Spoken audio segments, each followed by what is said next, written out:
Hi everybody, welcome to the wedding vlog. So, tried to get Charlie here, but it didn't happen. So, man of the hour, not here. This, though, but it doesn't matter because I'm here. Is my maid of honor, Alicia. So we have a guest, because I didn't want to do this by myself, that would be boring. So, today is 100 days until the wedding. I thought like 2 days ago that it was 100 days 2 days ago, but no, it's today. Which is okay, because we'll start it off with a fun video. And just give you guys some tips of so far, things that I have learned or thought that I learned, and in 100 days will be the actual wedding. Woo! So, okay. Here goes. Alright, tip number 1. Thank you. Practice dances you love beforehand. We're doing this a crap time. Yeah, it's fun. We're like going dancing every weekend. And it gets your mind off pressuring annoying things, and you're technically being productive when we're dancing.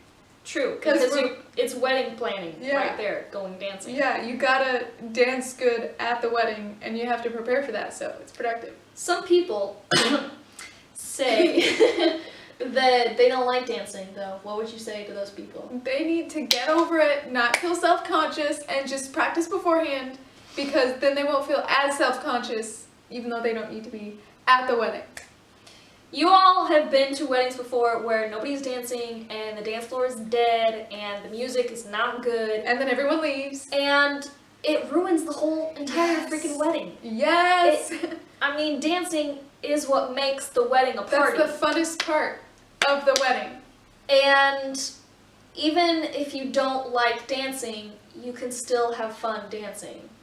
Because everyone just makes a fool of themselves, and that's what makes it fun. You have to just make a fool of yourself, and it's cool. But if you're practicing beforehand, then you'll be able to coordinate with your friends better, you'll be more confident in your moves and carp, so it'll just be all around a more fun wedding. Yeah. And line dances are like real life flash mobs. IRL flash mobs. So, yeah. Yeah, line dances are great. Any choreographed dance, you gotta know what's hip and poppin'. Yep. Anyway, so that's number 1. Wow, that was a long one. That was, but we're passionate about it. Okay, tip number 2. Only talk to your closest friends about wedding carp and tell them everything. But other random people don't really need to hear specifics. Because people ask me all the time, how's wedding planning? Like, what am I supposed to say to that? I'm stressed out and it's kind of crappy? No, I'm not going to say that. Yeah. I'm not going to tell them that. And they're going to give their own opinions when you do start going into it, even a little bit. They're going to be asking you questions, but at the same time giving their opinion in kind of a mean pressuring kind of a way. And, like, I don't really need that many other people's opinions. Yeah. I just need a couple to make sure that I am not crazy. That's all. And it's the bride's opinion that matters. We don't need to hear everybody else's opinion that is just not even in the wedding. But your closest friends, your family, they honestly do want to hear you talk about it. So don't think that you're talking about it too much, because they'll actually be helpful. And they're excited about the wedding too if they love you. And they know you well, so they know what you would actually like and not like. Yeah. And hopefully they can leave their opinions at bay. Yes. A little bit better. Yes. So, you know how it goes. Number 3. Just let the people who really care about something you don't care about, they can deal with it themselves and not involve you excessively. That made sense in my head, not really when I said it out loud. But what I mean here is that there are things that you don't really care about, but someone else really, it matters to them. Like, Dad wants alcohol. Okay, Dad, if you want to pay for alcohol, you can be in charge of it. You make all the decisions for it. There you go.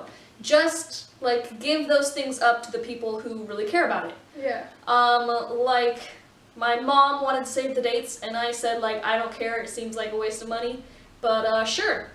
You go ahead and make them save the dates. There you go. And she did, and they were great.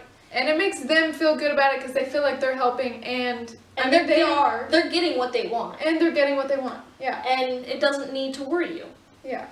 And my mom really wanted to be in a church, but I thought it was like too hard to find because I looked for a while and then I like wanted to give up. So I just gave up and I let her do it, and she found a church now, so we're good.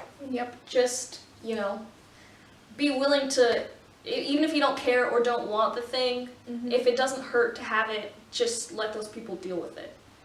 Yeah. Don't let it stress you either. Don't feel like you have to be in control of it. Yeah. And kind of going along with that, number 4, don't let the professionals pressure you, because they all think that they're the most important thing in the whole entire wedding, and you can't have a wedding without blank, whatever they have. That costs $1 bajillion. Oh yeah. And they want to call you all the time and ask you about all sorts of things. And email you. And they want you to go to their office, even though I could just talk to them on the phone and be done with it in 10 minutes. This is their money. They want you to upgrade. They want you to have the biggest, best thing, because they're like, well, I mean, you could get the cheap thing, but don't you want your guests to have the nicest? And like, no, I don't want my guests to have the nicest. My guests are fine. That's another thing where they're asking a question, but at the same time giving their opinion. So don't let it pressure you. And obviously, their opinion is biased. So just don't give in to the pressure. They are professionals, and because they're professionals, they think, oh, well, they know better than you. But it's your wedding, so it doesn't matter if you have that thing. Yep. You can, like, you don't have to listen to all of the professionals. You don't have to listen to wedding blogs. You don't have to listen to me. You don't have to listen to all of your vendors or whatever they want to say. You don't have to listen to them. You can be a bridezilla if you want to. Yes. Go ahead. That'd be the title of the video. You can be a bridezilla if you want to. Yep. And last but not least, did we even say at the beginning that we're doing 5? No. We're doing 5. And this is number 5. People with problems don't need to talk to you. They can talk to somebody else. They don't need to talk to me. They can talk to Alicia, my maid of honor. They can talk to your maid of honor. They can talk to your mom. They can talk to your groom, because I bet he doesn't hear about wedding things at all. This is a tip because everyone is going to go to the bride, and the bride needs to handle telling them, okay, from now on, you need to shut the heck up and go to this person. But say that nicely, because some people don't. Yeah, obviously say it in a nice way. But also tip for wedding not brides. You know, wedding party and wedding guests and people who shouldn't be involved when they think they should be involved. Don't go to the bride. It's stressful. Yeah, and like, I don't really care. Learn how to deal with problems yourself. That's like a very simple skill, to deal with problems yourself. And you could ask somebody else if you really need a second opinion, but not the bride. Yeah. So if there's a huge problem, ask someone different.